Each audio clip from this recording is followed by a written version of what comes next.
everyone. Today I will be reading you some MIT asshole stories while you watch a speed paint. In this speed paint, there's only line art as I didn't record the sketching process or the coloring process, which is, I don't know why, but that happened. So let's get started. Story 1. Am I the asshole for refusing to bail my friend out of jail after he hit his wife? Interesting Studio 794 says, I have been friends with Jake for over 10 years. Since day one, I've known Jake has a temper. He's the guy who gets way too angry at stupid things. Over the years, I've watched him explode on people, punch walls, and just completely lose it. I've tried to help. I've told him so many times that he needs therapy or anger management.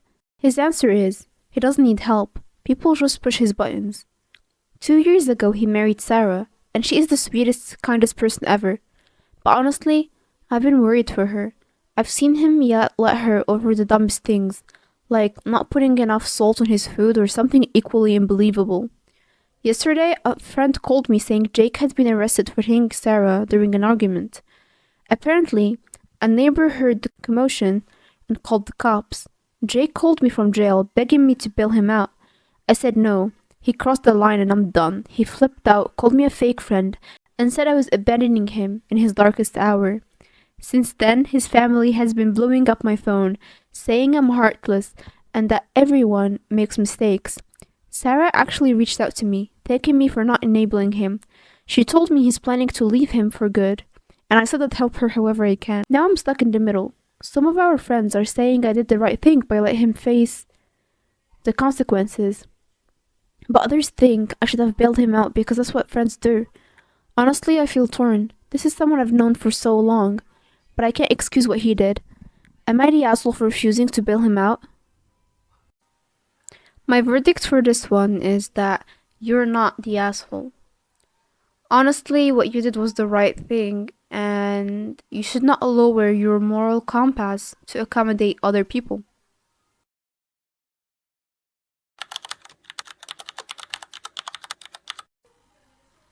Story 2. Am I the asshole for telling my dad he's the one who gave me the ultimatum, so he needs to deal with the consequences? Hungry underscore cry underscore 9109 says, my mom died when I, 17 male, was 5. My dad remarried when I was 8 and made a blended family with his wife and her 2 kids. Then they had 2 kids together, so I have step and half siblings.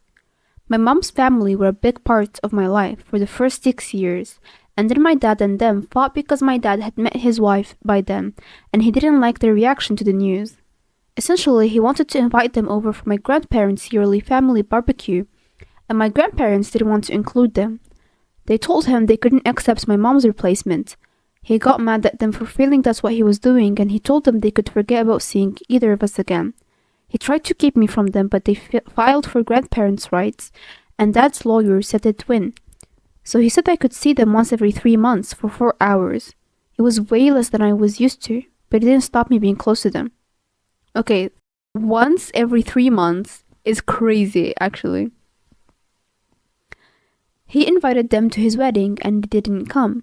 It pissed him off more, and then he got super weird about it, and he suddenly started demanding invites again for his wife's kids when I was invited, and then when my half-siblings were born, he was including them in the attempt to force my family's hands. But they never invited them.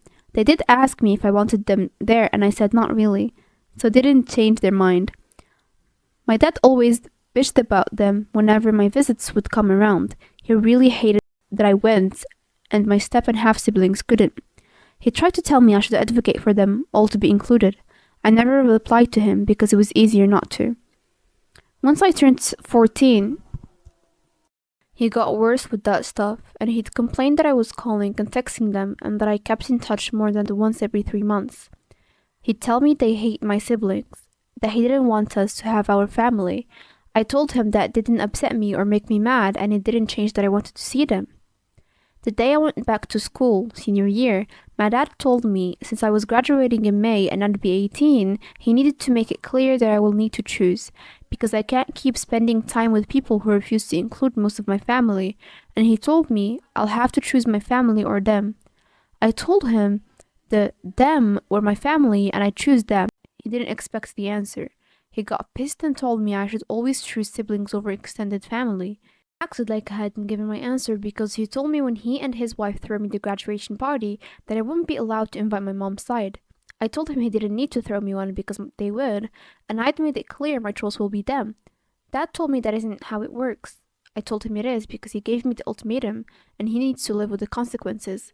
He accused me of twisting his words and disrespecting him by throwing that in his face. Am I the asshole?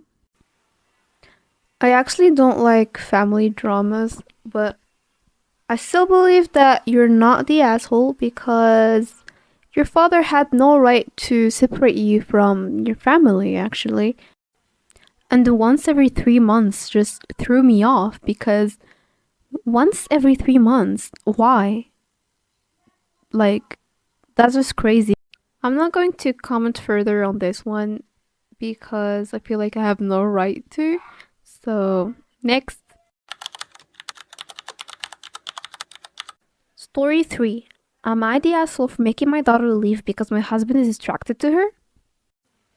First things first, from the title alone, I would say yes, you are.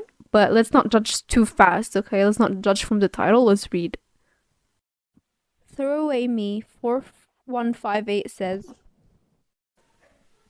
I, 55F, have been married to my husband and my daughter's stepdad, 63M, for 4 years. My 23-year-old daughter and I have a complicated relationship. She has been diagnosed with dissociative identity disorder. She has a lot of trauma from watching me and my husband's horrible marriage go down and was bullied in school. When she told me she was being bullied by peers, my view that all children are innocent really tied my hands, because I told her that if I said anything to them, I would be an adult harassing a child. She has blamed me for that ever since, and keeps referring to this one time where the kids at school called her trash due to the fact that she wasn't taking care of her hygiene due to depression. Part, not all, of my response was telling her to take a shower, and I bought her new clothes. The bullying finally ended with an expulsion and a suspension for the ringleaders. She still throws the fact that a school clinic volunteer told her that if she was their kid, she'd have permission to punch back if administrators didn't do anything. I thought that having her live with me while she finishes school and gets a job would help heal some childhood wounds, if my second husband and I modeled a healthy relationship. However, my daughter now doesn't get along with my husband. She is very introverted, creative person who likes immersing herself in escapism. So she'd get annoyed if she was eating alone and my husband would sit across from her and eat, saying she ate later so she could eat alone. However, my husband started acting distant from me and my daughter complained that his eyes lingered for too long. She got very angry and there was a lot of shouting and slamming of doors. Finally, my husband admitted he's attracted to her and it's hard to be around her all day. Said she was a walking temptation and said that's why he was avoiding with me. I was so upset to hear this. I don't blame my daughter for this, but at the same time, the situation has become unbearable. Something would have to give, and I couldn't collect my thoughts with both of them still being in the house. So I gave my daughter money to stay at an extended stay hotel and asked her to utilize her college's emergency financial and housing resources they have for students in need. She responded by storming out and telling my ex, who is now circling social media using it to paint me as the villain of all villains. I'm not abandoning my daughter. She qualifies for those resources anyway since my ex is unemployed and we are in substantial debt. I just need time to process the situation and don't want to leave my house to stay with my daughter when I have a marriage to figure out whether or not to save. Am I the asshole? Alright everyone, that was the end of the video. I hope you enjoyed it. And let me know in the comments below what you think about all of these situations.